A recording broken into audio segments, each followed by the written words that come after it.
Commanders fans? Just want to make this video to really put a bow or close the door on Brandon Aiyuk for this year, maybe next year. But I know every time I make a video, people comment about getting Aiyuk and are we getting Brandon Aiyuk? Are we interested? Stuff like that. And I would love to have him here, of course.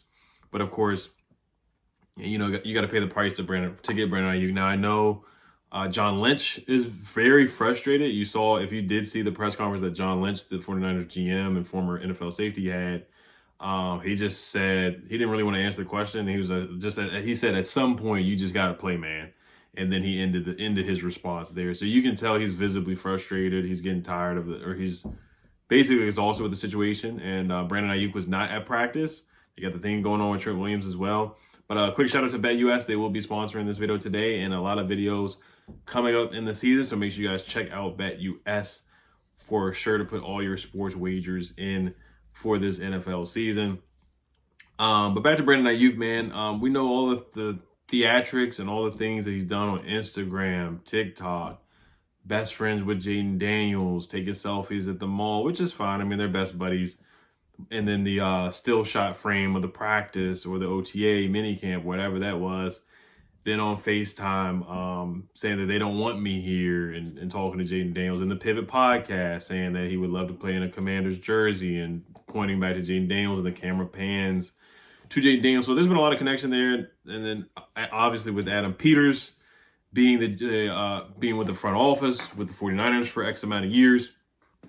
So just a lot of connections, a lot of dots connected there. But Adam Schefter, when he speaks, you just got to listen. He said the Commanders are not in on the Pat McAfee show.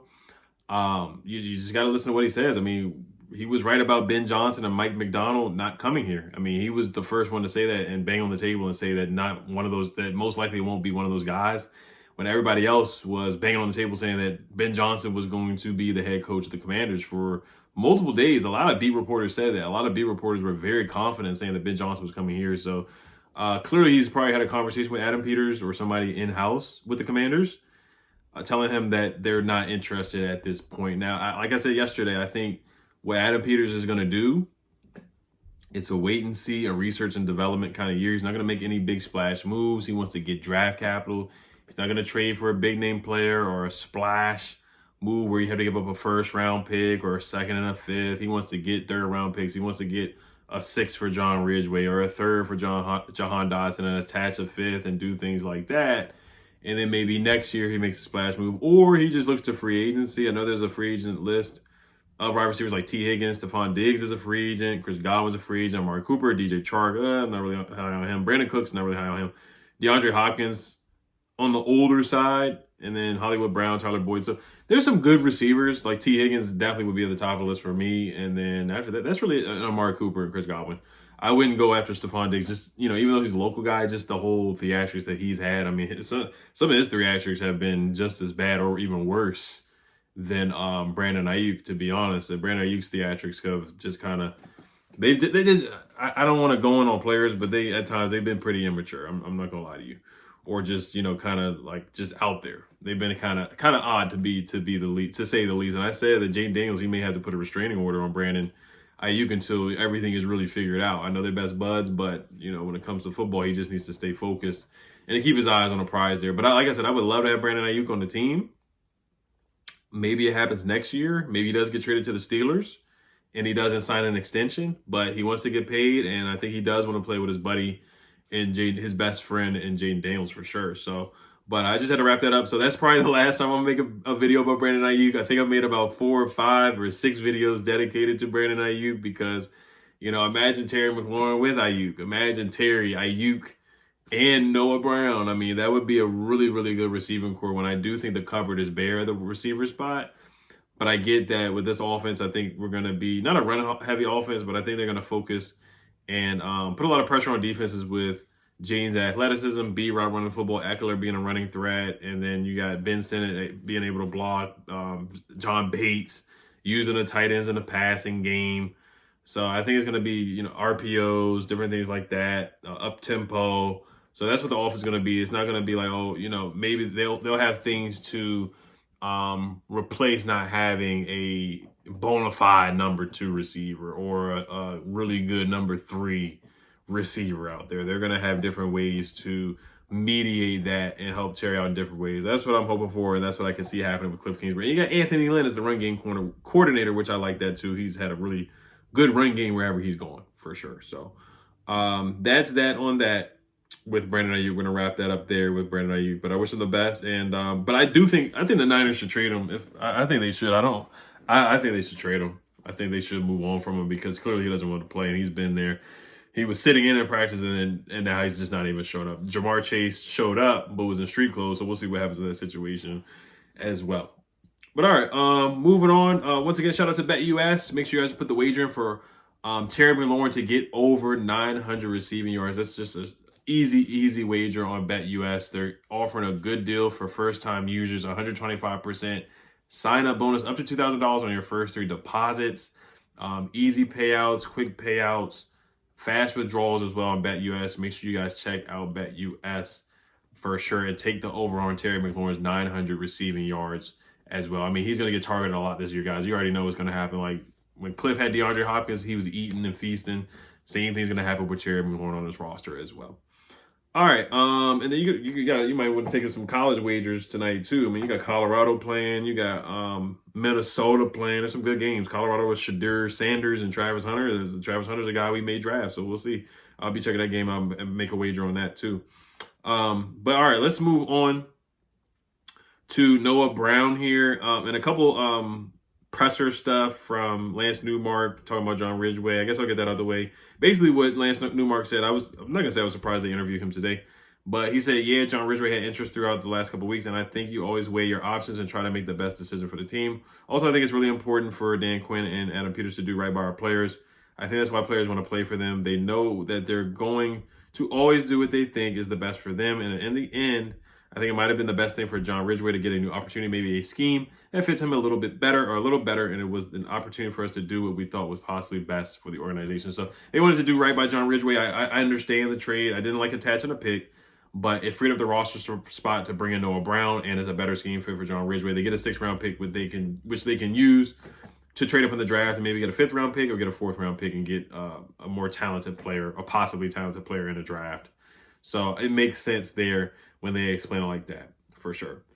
All right, Dan Quinn did talk about captains. He said that, which is different from last year. We'll see, because I know Jayden Daniels, he's going to be named a captain, so I wouldn't really worry about that. He said that they will have game captains, so it will change each week. If they get to the postseason, they'll name permanent captains.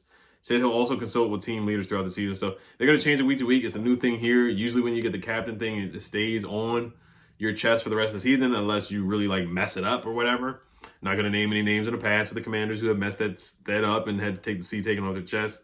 But with this team, we'll see what happens. I think Jaden's going to be a captain. Bobby Wagner, Frankie Louvu, Terry, Sam Cosmi, Tressway, and those are all the guys I can really think of at this point right now.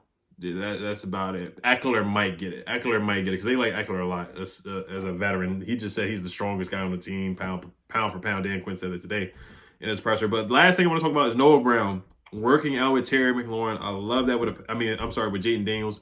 And Jayden Daniels is the one that initiated it. He said to Dan Quinn said that Jayden Daniels came up to him after practice to see if he could begin to work with Noah Brown to try and catch up before week 1.